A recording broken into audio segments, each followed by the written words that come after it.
ஸ்டேட்டுக்கு போய் first day first show கூலி படத்தை பார்த்து ரிவ்யூ சொல்லுங்க ப்ரோ. 200 ரூபா படம் பாக்குறதுக்கு 1000 ரூபாய் செலவு பண்ணி டிராவல் பண்ணி பார்க்கணுமா? நம்ம ஊர்லயே பார்க்கலாம். எவ்வளவோ பண்றோம், இதையும் பண்றோம். கேரளா போறோம். கூலி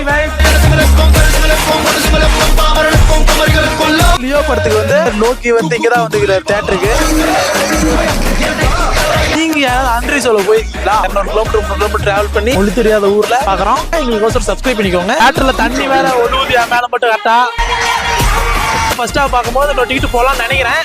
உண்மையை சொல்ல வேண்டிய நேரம் வந்துருச்சு. படம் 500 கோடி கூட அடிக்காது, 1000 கோடி அடிக்கும். படம் ஹிட்டெல்லாம் கிடையாது, சொல்றேன் பிளாக் பஸ்டர் ஹிட். என்னடா மியூசிக் ஏறுது, பிரிச்சு தள்ளிக்கிறாங்க. படத்தை பார்த்தவங்க ரிவ்யூ சொல்லுங்க, பார்க்காதவங்க டிக்கெட்டை போடுங்க. ஹைப் ஏத்திட்டு போனீங்கன்னா ஹைப்ல வந்து வரலாறு மண்ணை நம்மளே போட்டுக்கிற மாதிரி இருக்கும். கூலி படமும் ஒரு தண்ணி ரகம். தலைவர் பேர் போடும்போது ஒரு கூஸ்பம் இருக்கு பத்தியா, அந்த கூஸ்பம் படத்துல கொஞ்சம் கூட இல்ல. படம் சூப்பரா இருந்துச்சு. படம் எல்சியூல இருக்குதா இல்லையா கமெண்ட்ல சொல்லுங்க.